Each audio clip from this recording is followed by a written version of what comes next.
Forever kapamilya ang aktres na si Catherine Bernardo.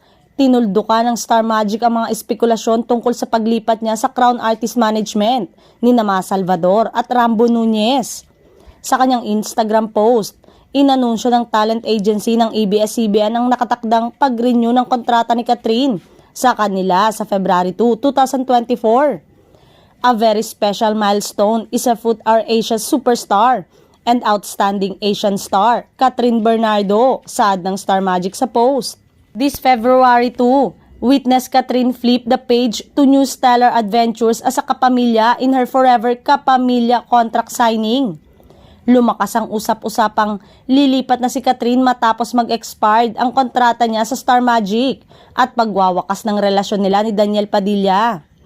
Una nang naulat na ang naganap na meeting ni Kat sa mga kapamilya boss.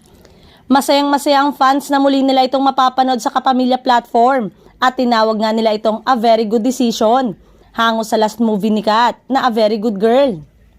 Hindi lang si Catherine ang kapamilya na pipirma ng kontrata, may iba pang stars ang muling magre-renew ng kontrata at isa nga dito ay si Daniel Padilla. Pero kung dati ay sabay silang pipirma, ngayon ay magkahiwalay na ang kanilang contract signing. Sa February 12 naman ang contract signing ni Daniel. So, iwasan ng Katniel sa pagpirma ng kontrata sa kapamilya. Samantalang, spotted recently sa Siargao Island si Daniel na enjoy sa kanyang time sa isla. Sa katunayan ay viral sa TikTok ang pag-perform niya sa isang bar na doon ay kinanta ang Hinahanap-Hanap Kita ng bandang River Maya. Inisip tuloy ng ibang netizen na may hugot si DJ sa kanta at baka raw si Catherine ang hinahanap-hanap nito.